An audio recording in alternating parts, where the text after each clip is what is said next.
ಯುಕೆಯಲ್ಲಿ, United Kingdom ಅಲ್ಲಿ ರಾಹುಲ್ ಗಾಂಧಿಯವರು ಮತದಾನ ಮಾಡಿದ್ದಾರೆ ಅನ್ನುವಂತ ಆಸ್ಫೋಟಕವಾದಂತ ಸಾಕ್ಷ್ಯವನ್ನ ಕೋರ್ಟಿಗೆ ವಿಘ್ನೇಶ್ ಶಿಶಿರ ಸಲ್ಲಿಸಿದ್ದಾರೆ. ಪೋಷಕರ ಹುಟ್ಟು ಮೂಲದ ಕಾರಣಕ್ಕಾಗಿ ಇಟಲಿಯ ಪೌರತ್ವ, ಹಾಗೇಳಿ ಭಾರತದ ಪೌರತ್ವ, ಭಾರತದಲ್ಲಿ ಹುಟ್ಟಿದ್ದಾರೆ ಅನ್ನುವ ಕಾರಣಕ್ಕಾಗಿ.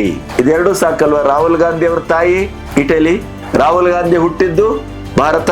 ರಾಹುಲ್ ಗಾಂಧಿಯವರನ್ನ ವಿದೇಶಿ ಪತ್ರಿಕೆಗಳು ಯಾವಾಗ್ಲೂ ರಾಹುಲ್ ಮ್ಯಾರಿಡ್ ಅಂತಲೇನೆ, ಮ್ಯಾರಿಡ್ ಪರ್ಸನ್ ಅಂತಲೇನೆ ಅದು ತನ್ನ ಬರವಣಿಗೆಯಲ್ಲಿ ಸ್ಪಷ್ಟವಾಗಿ ನಮೂದಿಸ್ತಾ ಇದೆ. ಈ ಎಲ್ಲಾ ಪತ್ನಿಯ ಬಗ್ಗೆ ಅಥವಾ ಮದುವೆಯ ಬಗ್ಗೆ ಏನೇ ಮಾತಾಡಿದ್ರು ಭಾರತದಲ್ಲಿ ನಾನು ಇನ್ನೂ ಅವಿವಾಹಿತ ಅಂತಲೇನೆ ಹೇಳ್ಕೊಳ್ತಾರೆ. ಆದರೆ ಫಾರಿನ್ ಮಾಧ್ಯಮಗಳು ಕೊಲಂಬಿಯಾ ಪತ್ನಿ, ಅಮೆರಿಕ ಪತ್ನಿ, ಇಂಗ್ಲೆಂಡ್ ಪತ್ನಿ ಇತ್ಯಾದಿ ಇತ್ಯಾದಿ ಅಂತ ಹೇಳಿದಾಗ ಇವತ್ತಿನವರೆಗೂ ಅದಕ್ಕೆ ಪ್ರತಿಕ್ರಿಯಿಸೂ ಇಲ್ಲ, ಅದರನ್ನ ಯಾವತ್ತು ಮೆನ್ಷನ್ ಮಾಡಿಲ್ಲ, ಮತ್ತೆ ಅದರ ಬಗ್ಗೆ ದಿವ್ಯ ಮೌನವನ್ನ ಹೊಂದಿದ್ದಾರೆ.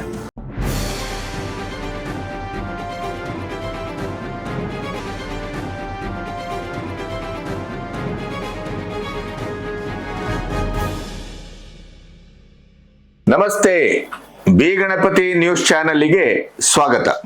ದ್ವಿಪೌರತ್ವದ ರಾಹುಲ್ ಗಾಂಧಿಯವರ ಕೇಸು ಅತ್ಯಂತ ನಿರ್ಣಾಯಕ ಘಟ್ಟಕ್ಕೆ ಬಂದು ತಲುಪಿದೆ. ಕರ್ನಾಟಕದ ಬಿಜೆಪಿ ಕಾರ್ಯಕರ್ತರಾದಂಥ ವಿಘ್ನೇಶ್ ಶಿಶಿರ ಈಗಾಗಲೇ 4,000 ಪುಟಗಳ ಸೀಲ್ಡ್ ಡಾಕ್ಯುಮೆಂಟ್ ಅನ್ನ ಅಲಹಾಬಾದ್ ಹೈಕೋರ್ಟ್ಗೆ ಸಲ್ಲಿಸಿದ್ದಾರೆ. ಅದರ ಜೊತೆಗೆ ಕೇಂದ್ರ ಸರ್ಕಾರ ನೇರವಾಗಿ ಎಂಟ್ರಿ ಆಗಿದೆ, ಮಿನಿಸ್ಟ್ರಿ ಆಫ್ ಹೋಮ್ ಅಫೇರ್ಸ್ ನೇರವಾಗಿ ಎಂಟ್ರಿ ಆಗಿದೆ. ಕ್ಲೋಸ್ ಡೋರ್ ಅಲ್ಲಿ ಅದು ವಿಚಾರಣೆಗೆ ಕೈಗೆತ್ತಿಕೊಳ್ಬೇಕು ಅಂತ ಮನವಿ ಮಾಡಿದೆ. ಆ ಮನವಿಯನ್ನ ಕೋರ್ಟ್ ಒಪ್ಪಿಕೊಂಡಿದೆ. ಈಗಾಗಲೇ ಪ್ರಾಥಮಿಕ ವಿಚಾರಣೆ ನಡೆದು ಏಪ್ರಿಲ್ 6ಕ್ಕೆ ವಿಚಾರಣೆಯ ದಿನಾಂಕ ನಿಗದಿಯಾಗಿದೆ. ಈ ಎಲ್ಲ ವಿವರಗಳನ್ನ ಕಳೆದ ವಿಡಿಯೋದಲ್ಲಿ ನಾವು ಕೊಟ್ಟಿದ್ದೇವೆ. ನೀವು ಪ್ರತಿಕ್ರಿಯಾತ್ಮಕವಾಗಿ ನನ್ನೊಟ್ಟಿಗೆ ಸ್ಪಂದಿಸುವಾಗ ಈ ದೇಶದಲ್ಲಿ ಇದೆಲ್ಲ ಎಲ್ಲ ಆಗತ್ತೆ, ಮೋದಿಯವರಿಗೆ ಆ ಧೈರ್ಯ ಇದೆಯಾ, ಕೇಂದ್ರ ಸರ್ಕಾರಕ್ಕೆ ಆ ಧೈರ್ಯ ಇದೆಯಾ, ಆ ಧೈರ್ಯ ಇದ್ದಿದ್ರೆ ಇಷ್ಟು ಕಾಲ ಯಾಕೆ ಕಾಯ್ತಾ ಇದ್ರು, ವೆಸ್ಟ್ ಬೆಂಗಾಲ್ದಲ್ಲಿ ಅಂತ ಮಾರಣ ಹೋಮ ನಡೆದ್ರು ಕೂಡ ಸಾಮಾಜಿಕವಾದಂತ ಒಂದು ಪ್ರಕ್ಷುಬ್ಧತೆ ಗಗನಚುಂಬಿಯಾಗಿ ಅಲ್ಲಿ ದುಂಬಿ ಗಲಾಟೆ ಎಲ್ಲವೂ ನಡೀತಾ ಇದ್ರು ಕೂಡ ದೀದಿಯನ್ನ ಏನೂ ಮಾಡಲಾಗಲಿಲ್ಲ. ಈ ಎಲ್ಲ ಪ್ರತಿಕ್ರಿಯೆಗಳನ್ನು ನಾನು ಗಮನಿಸಿದ್ದೇನೆ. ಆದ್ರೆ ಒಂದನ್ನ ನೀವು ನೆನಪಿಡಬೇಕು, 78 ವರ್ಷದಲ್ಲಿ 60 ವರ್ಷವನ್ನ ಇದೇ ಕಾಂಗ್ರೆಸ್ ಆಡಳಿತ ಮಾಡಿದೆ. ಇವತ್ತಿಗೂ ಈ ಸೋಷಿಯಲ್ ಮೀಡಿಯಾದಂತ ಕಾಲದಲ್ಲಿ ಕೂಡ ಇವತ್ತು ನೀವು ಕೇಂದ್ರ ಸರ್ಕಾರ ಅಂತಲ್ಲ, ಬ್ರಿಟಿಷ್ ಗವರ್ಮೆಂಟ್ ಅಂತಲ್ಲ, ಅಥವಾ ಅಮೆರಿಕ ಅಂತಲ್ಲ, ಬಾಂಗ್ಲಾ ಅಂತಲ್ಲ, ಪಾಕಿಸ್ತಾನ ಅಂತಲ್ಲ, ಯಾವುದೇ ಸರ್ಕಾರದ ಯಾವ ನಡೆಯನ್ನು ಕೂಡ ಸೋಷಿಯಲ್ ಮೀಡಿಯಾದಲ್ಲಿ ನಾವು ಇವತ್ತು ಅಧಿಕೃತವಾಗಿ ಹುಡುಕಬಹುದು, ಪತ್ತೆ ಹಚ್ಚಬಹುದು. ಅಂಥ ಹೊತ್ತಿನಲ್ಲೂ ಕೂಡ ರಾಹುಲ್ ಗಾಂಧಿಯ ಪಡೆ ಇಡೀದಾಗಿ ಹಸಿ ಸುಳ್ಳುಗಳನ್ನ ಹೇಳ್ತಾ ತಿರುಗಾಡ್ತಾ ಇದೆ. ಎಫ್ಟೀನ್ ಫೈಲ್ ಅಂತ ಹೇಳ್ತಾ ಇದ್ದಂತ ಇದೇ ವ್ಯಕ್ತಿಯ ಹೆಸರು 6ಕ್ಕೂ ಹೆಚ್ಚು ಬಾರಿ, ಸೋನಿಯಾ ಗಾಂಧಿ ಅವ್ರದ್ದು 20ಕ್ಕೂ ಹೆಚ್ಚು ಬಾರಿ, ಮನಮೋಹನ್ ಸಿಂಗ್ ಅವ್ರದ್ದು 8ಕ್ಕೂ ಹೆಚ್ಚು ಬಾರಿ. ಹೆಚ್ಚೇನು, ನಮ್ಮ ಮಧ್ಯೆ ಇವತ್ತು ಇಲ್ಲದೆ ಇದ್ದಂತ ಗಾಂಧೀಜಿ ಅವರ ಹೆಸರು ಕೂಡ ಇದೆ. ಇದೆಲ್ಲ ವಿವರಗಳು ನಿಮಗೆ ಸೋಷಿಯಲ್ ಮೀಡಿಯಾದಲ್ಲಿ ಲಭ್ಯವಾಗ್ತವೆ. ನಾವು ಏನು ಮೋದಿ ಬಕೆಟು, ಮೋದಿ ಚೇಲ ಇಂಥದ್ದು ಯಾವ ಭಾಷೆಯನ್ನು ನೀವು ನಮಗೆ ಬೈದು ಹೇಳಿ ಏನು ಪುರುಷಾರ್ಥ ಸಾಧಿಸಬೇಕಾದ್ದಿಲ್ಲ, ಎಲ್ಲವೂ ನಿಮಗೆ ಲಭ್ಯ. ಅಂಥದ್ರಲ್ಲೂ ಕೂಡ ಅದನ್ನೇ ಇಟ್ಟುಕೊಂಡು ಇಡೀ ದೇಶವನ್ನ ಸುತ್ತುವ ಗರಂದಾರಿ ಕೆಲಸವನ್ನು ರಾಹುಲ್ ಗಾಂಧಿ ಅವರು ಮಾಡ್ತಾ ಇದ್ದಾರೆ. ಆದ್ರೆ ವಿಘ್ನೇಶ್ ಅವರು ಹೇಳುವ ಪ್ರಕಾರ ಅವರ ಉತ್ಸಾಹದ ಪ್ರಚಂಡವಾದಂತ ವರ್ತಮಾನದ ಸ್ಥಿತಿ ಹೇಗಿದೆ ಅಂತಂದ್ರೆ, ನ್ಯಾಯಾಲಯದಲ್ಲಿ ನಾನು ನ್ಯಾಯವನ್ನ ಪಡಿತೇನೆ. ಈ ದೇಶದಲ್ಲಿ ಮೋದಿ ಅವರು ಬಂದ 12 ವರ್ಷ ಆಯ್ತು. ಅವರು ಏಕದಮ್ಮು ರಾಹುಲ್ ಗಾಂಧಿ ಅವರನ್ನು ಜೈಲಿಗೆ ಹಾಕ್ಲಿಕ್ಕೆ ಆಗುದಿಲ್ಲ. ಅಥವಾ ಇವತ್ತು ದೀದಿ ಸರ್ಕಾರವನ್ನ ಕಾಂಗ್ರೆಸ್ ಆದ್ರೆ ಇಷ್ಟೊತ್ತಿಗೆ ಯಾವಾಗಲೂ ರಾಷ್ಟ್ರಪತಿ ಆಳ್ವಿಕೆ ಹೇರಿ ಆಗ್ತಿತ್ತು. ಆದ್ರೆ ಅದನ್ನೇ ಆಯುಧವನ್ನಾಗಿ ಸ್ವೀಕರಿಸಿ ಜನರ ಮುಂದೆ ಹೋಗುವಂತ ಕೆಟ್ಟ ಮತ್ತು ಧೂರ್ತ ರಾಜಕಾರಣ ಈ ದೇಶದಲ್ಲಿದೆ.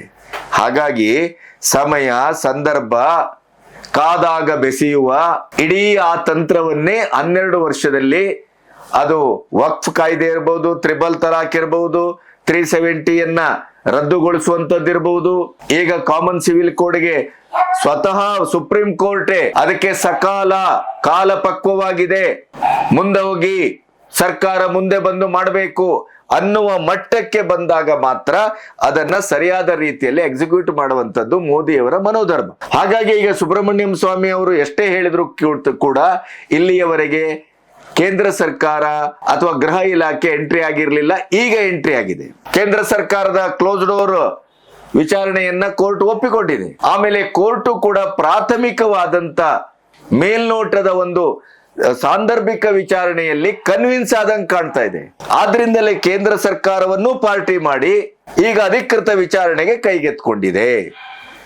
ಈ ಹೊತ್ತಿನಲ್ಲಿ ನಿಮಗೆ ಗೊತ್ತಿದೆ ರಾಯ್ ಬರೇಲಿ ಏನಾಯ್ತು, MP MLA ಕೋರ್ಟ್ ಅಲ್ಲಿ ಜೀವ ಬೆದರಿಕೆ, ನಿಮ್ಮನ್ನು ಕೊಂದು ಕಳಿತೇವೆ, ಅಟ್ಯಾಕ್ ಮಾಡುವಂತ ಪರಿಸ್ಥಿತಿ ಎಲ್ಲವನ್ನೂ ವಿಘ್ನೇಶ್ ಎದುರಿಸಿದ್ದಾರೆ. ಆದ್ರಿಂದಲೇ ಅಲಹಾಬಾದ್ ಕೋರ್ಟ್ಗೆ ಅದು ಸ್ಥಳಾಂತರ ಆಯ್ತು. ಈಗ ಕೇಂದ್ರ ಸರ್ಕಾರವು ಎಂಟ್ರಿ ಆಗಿರೋದ್ರಿಂದ ಈಗ ಅಧಿಕೃತ ವಿಚಾರಣೆ ನಿರ್ಣಾಯಕ ಹಂತಕ್ಕೆ ಬಂದು ನಿಂತಿದೆ.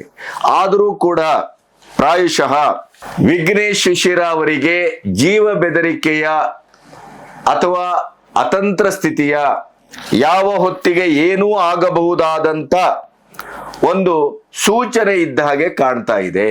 ಅವ್ರು ಹೇಳ್ತಾ ಇದ್ದಾರೆ, ಯಾವ ದಿನ ರಾಹುಲ್ ಗಾಂಧಿ ಅವರು ಕೋರ್ಟ್ಗೆ ಎದುರಾಗ್ತಾರೋ ಅವತ್ತು ಅದೇ ಕೋರ್ಟಿನಲ್ಲಿ ಅವರ ವ್ಯವಹಾರ, ರಾಜಕೀಯ, ವೈಯಕ್ತಿಕ ಜೀವನ, ಅವರ ಪೌರತ್ವದ ಸಮಸ್ಯೆ, ಯಾವ್ಯಾವ ದೇಶದಲ್ಲಿ ಯಾವ್ಯಾವ ರೀತಿ ಇದೆ ಎಲ್ಲವನ್ನು ಕುಲ್ಲ ಬಹಿರಂಗಗೊಳಿಸದೇ ಇದ್ರೆ ನಾನು ಇಷ್ಟು ವರ್ಷದ ಹೋರಾಟಕ್ಕೆ ಕವಡೆ ಕಾಸಿನ ಬೆಲೆಯೂ ಇಲ್ಲದೆ ಇರಬಹುದು, ಬಹಿರಂಗಗೊಳಿಸ್ತೇನೆ ಅನ್ನುವಂತ ಮಾತನ್ನು ಆಡಿದ್ದಾರೆ. ಅದರ ಜೊತೆಗೆ ಈಗ ಅವರು ಒಂದು ಹೊಸ ರೀತಿಯಲ್ಲಿ ಎಂಟರ್ ಆಗಿದ್ದಾರೆ. ತನ್ನಲ್ಲಿರುವ ಸಾಕ್ಷ್ಯಗಳನ್ನ ಒಮ್ಮೆ ನಾಶ ಮಾಡುವಂತ, ನನ್ನನ್ನೇ ಅಟ್ಯಾಕ್ ಮಾಡುವಂತ, ನನ್ನನ್ನೇ ಮುಗಿಸುವಂತ ಈ ಯಾವುದೇ ರೀತಿಯ ಅನ್ಯ ಮಾರ್ಗದಲ್ಲಿ ಬರುವ ಸಾಧ್ಯತೆಗಳನ್ನ ಬಳಸಿಕೊಂಡರೂ ಕೂಡ ಸಾರ್ವಜನಿಕರಿಗೆ ನನ್ನಲ್ಲಿ ಏನೇನಿತ್ತು, ಯಾವ್ಯಾವ ಸಾಕ್ಷ್ಯಗಳಿದ್ವು, ನಾನು ಯಾವ ರೀತಿ ಗರುಡು ಪಾತಾಳವನ್ನು ಹಾಕಿದ್ದೆ, ಯಾವ ರೀತಿಯಲ್ಲಿ ರಾಹುಲ್ ಗಾಂಧಿ ಅವರನ್ನ ಇಡೀಯದಾಗಿ ನಾನು ಅತಳ ವಿತಳ ಪಾತಾಳ ಅಂತಾರಲ್ಲ ಆ ರೀತಿಯಲ್ಲಿ ಸಂಪೂರ್ಣವಾಗಿ ನಾನು ಶೋಧಿಸಿ ನಾನು ಕಲೆಕ್ಟ್ ಮಾಡಿದ್ದೇನೆ ಅನ್ನುವಂತ ಸೂಚನೆಯನ್ನ ಕೊಡ್ತಾ ಇದ್ದಾರೋ ಅನ್ನುವ ಒಂದು ಅಧಿಕೃತ ದಾಖಲೆ, ಸಾಕ್ಷ್ಯ, ನಡೆ, ಪ್ರಕ್ರಿಯೆ ನಮ್ಮ ಕಣ್ಣೆದುರು ಬಂದಿದೆ. ಏನದು? ಆ ಎಲ್ಲ ವಿವರಗಳನ್ನ ನಿಮ್ಮೊಟ್ಟಿಗೆ ಹಂಚ್ಕೋಬೇಕು. ಇಲ್ಲಿಯವರೆಗೆ ನನ್ನ ಚಾನೆಲ್ ಅನ್ನ ಸಬ್ಸ್ಕ್ರೈಬ್ ಮಾಡದೇ ಇದ್ರೆ ಸಬ್ಸ್ಕ್ರೈಬ್ ಮಾಡಿ ಮತ್ತು ಸ್ವತಂತ್ರ ಪತ್ರಿಕೋದ್ಯಮಕ್ಕೆ ಬೆಂಗಾವಲಾಗಿ. ವಿಘ್ನೇಶ್ ಶಿಶಿರ ಅವರ ಕುತೂಹಲ ಅಥವಾ ಅವರ ಇಡೀ ಈ ಕೇಸಿನ ಬಗ್ಗೆ ಇರುವಂತ ನಮ್ಮ ನಿರೀಕ್ಷೆ ಇವತ್ತು ಒಂದು ನಿರ್ಣಾಯಕ ಹಂತಕ್ಕೆ ಬಂದಿದೆ. ಯಾಕೆಂತಂದ್ರೆ ಅವರೇ ಸಂಪೂರ್ಣವಾಗಿ 4,000 ಪುಟಗಳ ಒಂದು ಮಾಹಿತಿಗಳನ್ನ, ಸಾಕ್ಷ್ಯಗಳನ್ನ ಕೋರ್ಟಿಗೆ ಸೀಲ್ಡ್ ಕವರ್ ಅಲ್ಲಿ ಕೊಟ್ಟಿದ್ದಾರೆ ಅಂತಾದ್ರೆ ಅದರ ಕೆಲವು ಸ್ಯಾಂಪಲ್ ಗಳನ್ನ ಈಗ ಟ್ವಿಟರ್ ಮೂಲಕ ಸೋಷಿಯಲ್ ಮೀಡಿಯಾದಲ್ಲಿ ಅವರು ಬಿಡ್ತಾ ಇದ್ದಾರೆ ಅಂತಾದ್ರೆ ಅವರ ದಮ್ಮು ಮತ್ತು ಅವರ ಸತ್ಯದ ಆ ಇಡೀ ಶೋಧದ ಪ್ರಕ್ರಿಯೆ ಎಷ್ಟರ ಮಟ್ಟಿಗೆ ಅವರಿಗೆ ವಿಶ್ವಾಸಾರ್ಹತೆಯನ್ನ ತಂದಿದೆ ಅನ್ನೋದನ್ನ ನಾವು ಅರ್ಥ ಮಾಡ್ಕೋಬೇಕು. ಒಂದು ಬೆಳವಣಿಗೆಗಳಾಗಿದೆ. ಟ್ವಿಟರ್ ನಲ್ಲಿ ತನ್ನಲ್ಲಿರುವ ಸಾಕ್ಷ್ಯಗಳ ಹೊಳವುಗಳನ್ನ ನಮ್ಮ ಕನ್ನಡದ ಹೆಮ್ಮೆಯ ವಿಘ್ನೇಶ್ ಶಿಶಿರ ಬಿಟ್ಟಿದ್ದಾರೆ. 23 ಮಾರ್ಚ್ 2026 ಮಧ್ಯರಾತ್ರಿ 12:54 ಅವರು ಅಲ್ಲೊಂದು ಟ್ಯಾಗ್ ಲೈನ್ ಹಾಕಿದ್ದಾರೆ. UN connected information truly global citizen holding citizenship. 1ಕ್ಕಿಂತ ಹೆಚ್ಚು ದೇಶಗಳ ಸಿಟಿಜನ್ಶಿಪ್ ಹೊಂದಿರುವ ಜಾಗತಿಕ ಪ್ರಜೆಯ ಬಗ್ಗೆ ಅವರಲ್ಲಿ ಮಾಹಿತಿ ಇದೆ. ಅದನ್ನ ಇಲ್ಲಿ ನಾನು ಪ್ರಕಟಿಸ್ತಾ ಇದ್ದೇನೆ. ಹೆಸರಾಕಿಲ್ಲ, ನೆನಪಿಡಿ. ಆದ್ರೆ 1, 2, 3, 4, 5, 6 ಈ ಜಾಗತಿಕ ಪ್ರಜೆ ಈಗ ವಿಘ್ನೇಶ್ ದ್ವಿಪೌರತ್ವದ ವಿರುದ್ಧ ಸಮರ ಸಾರಿದ್ದಾರೆ. ಅದರ ಸಮಗ್ರ ದಾಖಲೆಗಳನ್ನ ನಾನು ಕಲೆಕ್ಟ್ ಮಾಡಿದ್ದೇನೆ ಅಂತ ಘೋಷಣೆ ಮಾಡಿದ್ದಾರೆ. ಅದರ ಜೊತೆಗೆ ದ್ವಿಪೌರತ್ವ ಅಲ್ಲ, ಇದು 6 ದೇಶಗಳ ಪೌರತ್ವದ ಪ್ರಜೆ. ಹೆಸರಾಕಿಲ್ಲ, ಆದ್ರೆ ವಿವರಗಳನ್ನು ಕೊಡ್ತಾ ಹೋಗ್ತಾರೆ. ಇಲ್ಲಿ ಯಾರ ಹೆಸರನ್ನು ಅವರು ನೇರವಾಗಿ ಹಾಕಿಲ್ಲ, ಆದ್ರೆ ಅವರೊಬ್ಬ ಜಾಗತಿಕ ಪ್ರಜೆ. ಅದರಲ್ಲಿ ಹೆಚ್ಚು ಕಮ್ಮಿ 6 ದೇಶಗಳ ಪೌರತ್ವವನ್ನ ಅವರು ಸ್ವೀಕರಿಸಿದ್ದಾರೆ. ಇದು ಕೋಲಾಹಲವನ್ನ ಸೃಷ್ಟಿಸುವ ಆಸ್ಫೋಟಕವಾದಂತ ಒಂದು ಮಾಹಿತಿ. United Kingdom by equations. United States of America by marriage. ಒಂದು ಅವರು ಯುಕೆಯ ಪೌರತ್ವ, ಎರಡನೇದು ಅಮೆರಿಕದ ಪೌರತ್ವ by marriage. India by birth. Fourth Saint Louis by investment. 5 China by MOU. 6 Italy by parental birth. ಆ ವ್ಯಕ್ತಿ ಬ್ರಿಟನ್ ಪೌರತ್ವವನ್ನ ಯಾವುದೋ ಒಂದು ಪ್ರಕ್ರಿಯೆಯ ಮೂಲಕ ಪಡ್ಕೊಂಡಿದ್ದಾನೆ. ನಂಬರ್ 1. ನಂಬರ್ 2, ಅಮೆರಿಕದ ಪೌರತ್ವ ಮದುವೆಯ ಮೂಲಕ ಪಡ್ಕೊಳ್ಳಲಾಗಿದೆ ಬೈ ಮ್ಯಾರೇಜ್. ನಂಬರ್ 3, ಭಾರತದ ಪೌರತ್ವ ಜನ್ಮತಃ ಸಿಕ್ಕಿದೆ. ಈ ವ್ಯಕ್ತಿಯ ಜನನ ಭಾರತದಲ್ಲೇ ಆಗಿದೆ. ನಂಬರ್ 4, ಈ ವ್ಯಕ್ತಿ ಹೂಡಿಕೆಯ ಮೂಲಕ ಸೇಂಟ್ ಲೂಯಿಸ್ ಪೌರತ್ವವನ್ನು ಪಡ್ಕೊಂಡಿದ್ದಾರೆ. ನಂಬರ್ 5, ಚೀನಾ ಪೌರತ್ವವನ್ನ ಒಂದು ಒಪ್ಪಂದದ ಪ್ರಕಾರ ಪಡ್ಕೊಳ್ಳಲಾಗಿದೆ. ನಂಬರ್ 6, ಇಟಲಿ ಪೌರತ್ವವನ್ನ ಪೋಷಕರ ಜನ್ಮಸ್ಥಳದ ಆಧಾರದಲ್ಲಿ ಪಡ್ಕೊಳ್ಳಲಾಗಿದೆ. ನೋಡಿ, ಹೆಸರಿಲ್ಲ, ರಾಹುಲ್ ಗಾಂಧಿ ಅಂತ ಎಲ್ಲೂ ಹೇಳಿಲ್ಲ. ಆದರೆ ದ್ವಿಪೌರತ್ವ ಅಲ್ಲ, 6 ಪೌರತ್ವದ ಪ್ರಶ್ನೆ ಅನ್ನೋದನ್ನ ಇಲ್ಲಿ ಬಹಳ ಸ್ಪಷ್ಟವಾಗಿ ಹೇಳ್ತಾ ಹೋಗ್ತಾರೆ. ಹಾಗಾದ್ರೆ ಇದು ಯಾರು? ಈ ದ್ವಿಪೌರತ್ವದ ಕೋರ್ಟ್ ಕೇಸ್ ಒಂದು, 6 ಪೌರತ್ವದ ಕೋರ್ಟ್ ಕೇಸ್ ವ್ಯಕ್ತಿ ಬೇರೆಯೇ?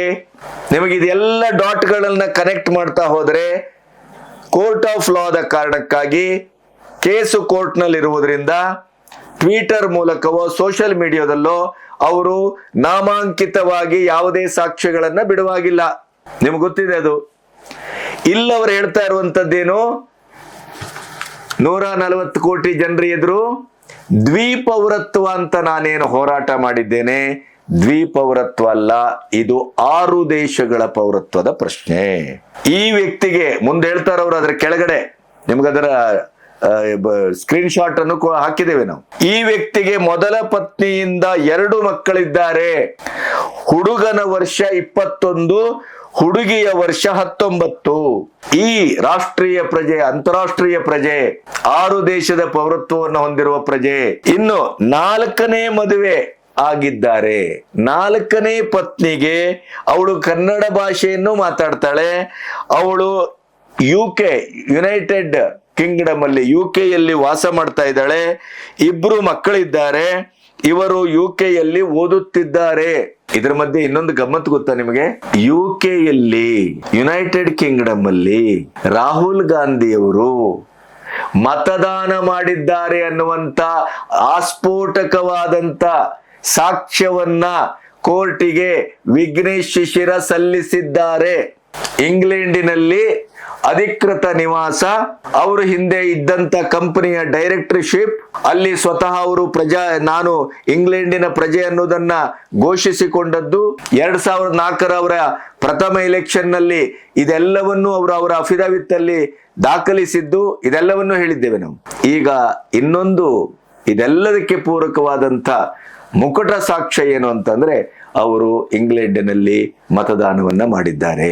ಈ ಎಲ್ಲವುಗಳ ಕರಾರುವಾಕ್ ವಿವರಗಳನ್ನು ಈ ವ್ಯಕ್ತಿ ವಿಚಾರಣೆಯ ಹಂತದಲ್ಲಿ ಕೋರ್ಟಿಗೆ ಬಂದಾಗ ನಖಶಿಖಾಂತ 1 to 1 ನಾನು ಸಂಪೂರ್ಣವಾಗಿ ಅದನ್ನ ಬಹಿರಂಗ ಪಡಿಸ್ತೇನೆ ಅನ್ನುವಂತ ಸವಾಲನ್ನು ಕೂಡ ಈ ಟ್ವಿಟರ್ ನಲ್ಲಿ ಅವರು ಮೆನ್ಷನ್ ಮಾಡಿದ್ದಾರೆ.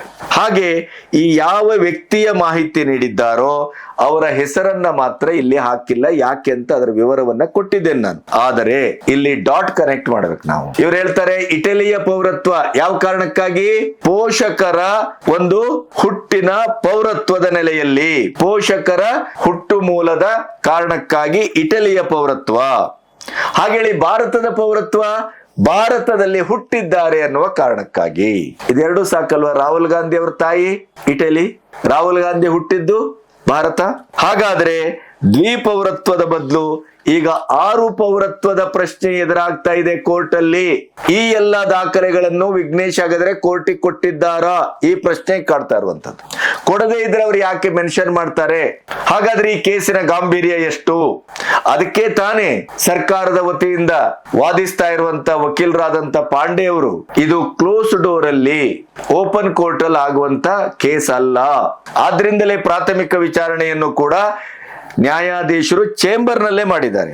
ದ್ವಿಪೌರತ್ವದ ಕೇಸು ದಾಖಲಾಗಿರುವ ಹೊತ್ತಿನಲ್ಲಿ, ನಿರ್ಣಾಯಕ ಹಂತದಲ್ಲಿ ಇರುವಂತ ಹೊತ್ತಿನಲ್ಲಿ, ಏಪ್ರಿಲ್ 6ಗೆ ವಿಚಾರಣೆ ನಿಗದಿಯಾದಂತ ಸಂದರ್ಭದಲ್ಲಿ ವಿಘ್ನೇಶ್ ಈ ಟ್ವೀಟ್ ಅನ್ನ ಮಾಡಿದ್ದರ ಹಿನ್ನೆಲೆ ಏನು, ಈ ಟ್ವೀಟ್ ಅನ್ನ ಮಾಡಿದ್ರ ಔಚಿತ್ಯ ಏನು, ಅದರ ಗಾಂಭೀರ್ಯ ಏನು, ಅದರ ಒಳವುಗಳೇನು, ಇದು ಈಗ ಚರ್ಚೆ ಆಗ್ತಾ ಇರುವಂತದ್ದು. ಒಂದಂತೂ ಅರ್ಥ ಆಗುತ್ತೆ, ಈ ಟ್ವೀಟ್ ಅನ್ನ ನೀವು ಸರಿಯಾಗಿ ನೋಡಿದ್ರೆ ಅರ್ಥ ಆಗುವಂತದ್ದು ಏನು ಅಂದ್ರೆ, ಯಾವ ವ್ಯಕ್ತಿಯ ಬಗ್ಗೆ ಪೌರತ್ವದ ಕೇಸ್ ಹಾಕಿ ಕೇಂದ್ರ ಸರ್ಕಾರ ಎಂಟ್ರಿ ಆಗಿರುವುದರಿಂದ ಅವರಿಗೆ ಕೃತಜ್ಞತೆಯನ್ನು ವಿಘ್ನೇಶ್ ಪ್ರಕಟಿಸಿದ್ದ ಹಿನ್ನೆಲೆ ಈ ಕೇಸಿಗೆ ನಿರ್ಣಾಯಕವಾದಂತ ಒಂದು ಹಂತ ತಲುಪಿರುವಂತ ಸಂದರ್ಭ. ಈಗ ಈ ದ್ವಿಪೌರತ್ವದ ಕೇಸಿನ ಹೊತ್ತಿನಲ್ಲಿ ಯಾವುದೇ ಕಾರಣಕ್ಕೂ ರಾಹುಲ್ ಗಾಂಧಿ ಇದನ್ನ ತಪ್ಪಿಸಿಕೊಳ್ಳಿಕ್ ಸಾಧ್ಯವೇ ಇಲ್ಲ. ಅಂತ ಸಾಕ್ಷ್ಯಗಳನ್ನ ಅವರ ಆಂತರಿಕವಾದಂತ ಇಡೀದಾದಂತ 3.5 ದಶಕದಿಂದ ಕಾಂಗ್ರೆಸ್ ಬಚ್ಚಿಡ್ತಾ ಬಂದಂತ ಆ ದಾಖಲೆಗಳನ್ನ ನಾನು ಕೋರ್ಟಿಗೆ ಸಬ್ಮಿಟ್ ಮಾಡಿದ್ದೇನೆ ಅನ್ನುವಂತ ವಿಶ್ವಾಸವನ್ನ ಶಿಶಿರ ಸಾರ್ವಜನಿಕವಾಗಿ ವ್ಯಕ್ತಪಡಿಸ್ತಾರೆ ಅಂತ ಆದ್ರೆ ಅವರು ಎಂತೆಂತ ಸಾಕ್ಷ್ಯಗಳನ್ನ ಕಲೆಕ್ಟ್ ಮಾಡಿರ್ಬೇಕು, ನೀವು ಯೋಚನೆ ಮಾಡಿ. ಇಲ್ಲಿಯವರೆಗೆ ಹಾಗಾದ್ರೆ ಕಾಂಗ್ರೆಸ್ ಇದಕ್ಕೆ ಮೌನವನ್ನ ಯಾಕೆ ವಹಿಸಿದೆ? ಬೇಡದಿದ್ದಕ್ಕೆಲ್ಲದಕ್ಕೂ ತಾಮುಂದು ಅಂತ ಮಾತಾಡ್ತಾರಲ್ಲ, ಕಾಂಗ್ರೆಸ್ ಹೆದರಿದ್ಯಾ? ಕಾಂಗ್ರೆಸ್ಗೆ ಮುಖಭಂಗ ಆಗುವಂತ ಸ್ಪಷ್ಟತೆ ಅರಿವಿಗೆ ಬಂದಿದ್ಯಾ? ಇದರಿಂದ ನುಣುಚಿಕೊಳ್ಳುವ ದಾರಿ ಹೇಗೆ ಅಂತ ಕಾಂಗ್ರೆಸ್ ಹುಡುಕ್ತಾ ಇದೆಯಾ? ಈ ಎಲ್ಲ ಪ್ರಶ್ನೆಗಳು ಈಗ ದೇಶದ ಎದುರಿದೆ. ಮತ್ತೆ ಈ ಹಿಂದೆ ಒಂದು ಗಮನಿಸಬೇಕು ನೀವು, ವಿಘ್ನೇಶ್ ಶಿಶಿರ ಅವರು ರಾಹುಲ್ ಗಾಂಧಿ ಬೇರೆ ಬೇರೆ ದೇಶಗಳಲ್ಲಿ ಓಡಾಡುವಾಗ ಬೇರೆ ಬೇರೆ ಪಾಸ್ಪೋರ್ಟ್ಗಳನ್ನ ಬಳಸ್ತಾರೆ ಅಂತ ಕೂಡ ಆರೋಪ ಮಾಡಿದ್ರು. ಹೆಸರಿಲ್ಲದ ಈ ಟ್ವೀಟಿನ ಅಂತಾರಾಷ್ಟ್ರೀಯ ಪ್ರಜೆ 6 ದೇಶದ ಪೌರತ್ವವನ್ನು ಹೊಂದಿದ್ದಾರೆ. ಹಾಗಾದ್ರೆ 6 ಪಾಸ್ಪೋರ್ಟ್ ಹೊಂದಿದ್ದಾರಾ ಅನ್ನುವ ಪ್ರಶ್ನೆಯೂ ಬರ್ತದೆ. ಹಾಗಾಗಿ ಮತ್ತೆ ರಾಹುಲ್ ಗಾಂಧಿಯವರನ್ನ ವಿದೇಶಿ ಪತ್ರಿಕೆಗಳು ಯಾವಾಗಲೂ ರಾಹುಲ್ ಮ್ಯಾರಿಡ್ ಪರ್ಸನ್ ಅಂತಲೇನೆ ಅದು ತನ್ನ ಬರವಣಿಗೆಯಲ್ಲಿ ಸ್ಪಷ್ಟವಾಗಿ ನಮೂದಿಸ್ತಾ ಇದೆ. ಕೊಲಂಬಿಯಾ ಪತ್ನಿ, UK ಪತ್ನಿ, ಅಮೆರಿಕ ಪತ್ನಿ, ಅವರ ಕೆಲವು ಫೋಟೋಗಳು ಅಂತ ಹೇಳುವಂತ ಫೋಟೋಗಳು, ಬಾಂಗ್ಲಾದ ಒಬ್ಬ ಪತ್ರಕರ್ತರು, ಅದೆಲ್ಲವನ್ನ ಇಟ್ಟು ಬಾಂಗ್ಲಾದ ಘಟನೆ ಆದಾಗ, ಬಾಂಗ್ಲಾದಲ್ಲಿ ಹಿಂದೂಗಳ ಮಾರಣ ಹೋಮ ಆದಾಗ, ಹಸೀನಾ ಅವರು ಭಾರತಕ್ಕೆ ಓಡಿ ಬಂದಂತ ಘಟನೆ ನಡೆದಾಗ ಅವರು ಸಂಪೂರ್ಣ ವಿವರಗಳನ್ನ ಕೊಟ್ಟಿದ್ರು. ನಿಮಗೆ ನೆನಪಿದೆ ಅಂತ ಅಂದ್ಕೊಳ್ತೇನೆ, ಅದರ ಬಗ್ಗೆ ನಾನು ವಿಡಿಯೋ ಮಾಡಿದ್ದೇನೆ. ಮತ್ತೆ ರಾಹುಲ್ ಗಾಂಧಿ ಅವರು ಅವರ ಈ ಎಲ್ಲಾ ಪತ್ನಿಯ ಬಗ್ಗೆ ಅಥವಾ ಮದುವೆಯ ಬಗ್ಗೆ ಏನೇ ಮಾತಾಡಿದ್ರು, ಭಾರತದಲ್ಲಿ ನಾನು ಇನ್ನೂ ಅವಿವಾಹಿತ ಅಂತಲೇನೆ ಹೇಳ್ಕೊಳ್ತಾರೆ. ಆದರೆ ಫಾರಿನ್ ಮಾಧ್ಯಮಗಳು ಕೊಲಂಬಿಯಾ ಪತ್ನಿ, ಅಮೆರಿಕ ಪತ್ನಿ, ಇಂಗ್ಲೆಂಡ್ ಪತ್ನಿ ಇತ್ಯಾದಿ ಅಂತ ಹೇಳಿದಾಗ ಇವತ್ತಿನವರೆಗೂ ಅದಕ್ಕೆ ಪ್ರತಿಕ್ರಿಯಿಸೂ ಇಲ್ಲ, ಅದರನ್ನ ಯಾವತ್ತು ಮೆನ್ಷನ್ನು ಮಾಡಿಲ್ಲ, ಮತ್ತೆ ಅದರ ಬಗ್ಗೆ ದಿವ್ಯ ಮೌನವನ್ನ ಹೊಂದಿದ್ದಾರೆ. ವೈ? ಯಾಕೆ? ಇದು ಕೂಡ ಈಗ ಪ್ರಶ್ನೆ ಬರ್ತಾ ಇದೆ. ಹಾಗಾಗಿ ವಿಘ್ನೇಶ್ ಅವರ ಟ್ವೀಟ್ ಅಲ್ಲಿ ಯಾವುದೇ ಹೆಸರಿಲ್ಲದೆ ಇದ್ರೂ ಅವರು ಸೂಚಿಸಿದಂತ ಪ್ರತಿಯೊಂದು ಇನ್ಫಾರ್ಮೇಶನ್ನು ಅದು ಅಲ್ಲಿಯೇ ಹೋಗಿ ನಿಲ್ತಾ ಇದೆ.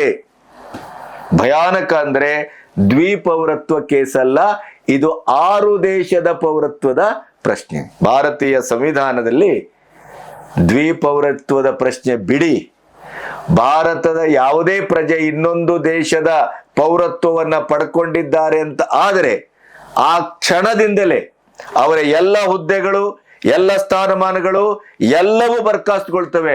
ಅವರು ವಿಚಾರಣೆಗೊಳಪಡಿಸ್ಬೇಕು, ಅವರಿಗೆ ಕಠಿಣವಾದ ಶಿಕ್ಷೆ ಆಗತ್ತೆ, ಅವರು ಜೈಲೂಟ ಗ್ಯಾರಂಟಿ. ಅದರಲ್ಲೂ ಇಲ್ಲಿ 2 ತಪ್ಪುಗಳು ಮೊನ್ನೆಯಿಂದ ನಾವು ಹೇಳ್ತಾ ಇದ್ದೇವೆ. ಒಂದು ಅಕ್ರಮ ವಲಸಿಗ, ಅಕ್ರಮ ವಾಸ, ವಿದೇಶಿ ಪ್ರಜೆ, ಅದರ ಜೊತೆಗೆ ಭಾರತೀಯ ಪ್ರಜಾತಂತ್ರ ವ್ಯವಸ್ಥೆಯ ದೇಗುಲ ಅಂತಲೇ ಭಾವಿಸಿದಂತ ಸಂಸತ್ತಿನಲ್ಲಿ LOP, ವಿದೇಶಿ ಪ್ರಜೆಯೊಬ್ಬ ವಿಪಕ್ಷ ನಾಯಕರಾದಂತ ದುರಂತ, ಅಕ್ಷಮ್ಯ ಅಪರಾಧ. ಈ ಕೇಸು ಸಾಬೀತಾದರೆ ಎಂತೆಂತ ಅಪರಾಧದ ಸುಳಿಯಲ್ಲಿ ರಾಹುಲ್ ಗಾಂಧಿ ಸಿಕ್ಕಾಕೋಬಹುದು ಅಂತ ನೀವು ಯೋಚನೆ ಮಾಡಿ. ಇದೆಲ್ಲವನ್ನ ಈಗ ವಿಘ್ನೇಶ್ ಶಿಶಿರ ಒಂದೊಂದಾಗಿ ಹೇಳ್ತಾ ಬರ್ತಾ ಇದ್ದಾರೆ.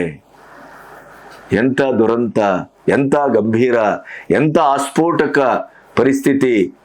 ರಾಹುಲ್ ಗಾಂಧಿಯವರ ರಾಜಕೀಯ ಜೀವನ ಇಂಥ ಒಂದು ಡೆಡ್ ಎಂಡಿಗೆ ಹಾಗಾದ್ರೆ ಬಂದು ನಿಂತಿತ? ಆಶ್ಚರ್ಯ. ವಿಘ್ನೇಶ್ ಇಂಥ ಒಂದು ಕೊಡಜಲಗೂಡಿಗೆ, ಇಂಥ ಒಂದು ಐತಿಹಾಸಿಕವಾಗಿ ಭಾರತದ ಸ್ವಾತಂತ್ರ್ಯ ಸಂಗ್ರಾಮದಿಂದ ಹಿಡಿದು ಇವತ್ತಿನವರೆಗೂ ಇಲ್ಲಿ ತಾಯ ಬೇರನ್ನೋ ಅಥವಾ ಇನ್ನೊಂದು ಬೇರನ್ನೋ ಮಗದೊಂದು ಬೇರನ್ನೋ ಆಳವಾಗಿ ಬಿಟ್ಟುಕೊಂಡು ಕೂತಂತ ಕಾಂಗ್ರೆಸ್ಸಿಗೆ ಇದು ಬುಡಕ್ಕೆ ಬಿದ್ದ ಬೆಂಕಿಯಲ್ಲ, ಇದು ಮೂಲಕ್ಕೆ ಬಿದ್ದ ಬೆಂಕಿ. ಇದರ ವಿಚಾರಣೆ ಗಂಭೀರವಾಗಿ ನಡೀತಾ ಇದೆ. ಎಲ್ಲವೂ ಈ ದೇಶದಲ್ಲಿ ಆಗ್ಲಿಕ್ಕೆ ಸಾಧ್ಯ ಇಲ್ಲ ಅಂತ ಅನ್ನೋರು 370ಯನ್ನ ರದ್ದು ಮಾಡಿದ್ದನ್ನು ನಾವು ಗಮನಿಸಿದ್ದೇವೆ. ಪಾಕಿಸ್ತಾನದ ನಡುಮುರಿದದ್ದನ್ನು ಗಮನಿಸಿದ್ದೇವೆ. ಇವತ್ತು ಇಡೀ ವಿಶ್ವದಲ್ಲಿ ಭಾರತ ಇವತ್ತು ಆರ್ಥಿಕವಾಗಿ, ಸಾಮಾಜಿಕವಾಗಿ, ಸಾಂಸ್ಕೃತಿಕವಾಗಿ ಮತ್ತು ಇಡೀ ಒಂದು ಜಿಯೋಪೊಲಿಟಿಕಲ್ ವ್ಯವಸ್ಥೆಯಲ್ಲಿ ಪ್ರಥಮ ಸ್ಥಾನದಲ್ಲಿ, ಶ್ರೇಣಿಯಲ್ಲಿ ನಿಂತದ್ದನ್ನು ನಾವು ಗಮನಿಸಿದ್ದೇವೆ. ಹಾಗಾಗಿ ಅಸಾಧ್ಯ ಅನ್ನೋದಂತೆ ಯಾವುದೂ ಇಲ್ಲ. ಉಪ್ಪು ತಿಂದವನು ನೀರು ಕುಡಿಲೇಬೇಕು. ಕೊನೆಗೂ ಒಂದು ಮಾತಿದೆಯಲ್ಲ, ದುಡ್ದದ್ದು ಊಟ ಮಾಡ್ತೀವೋ ಪಡೆದದ್ದು ಊಟ ಮಾಡ್ತೀವೋ ಅಂತ. ಹಾಲು ಕುಡ್ದವರೇ ಬದುಕೋದಿಲ್ಲ ಅಂತ, ಇನ್ನು ವಿಷ ಕುಡ್ದವ್ರು ಬದುಕ್ತಾರ? ಕಾದ್ ನೋಡೋಣ. ಯಾಕೆಂತಂದ್ರೆ ಇದು ಒಂದು ಇಡೀ ದೇಶಕ್ಕೆ ಮಾಡಿದ ಮೋಸದ, ವಂಚನೆಯ, ದ್ರೋಹದ ಕಥೆ. ನಮಸ್ತೆ.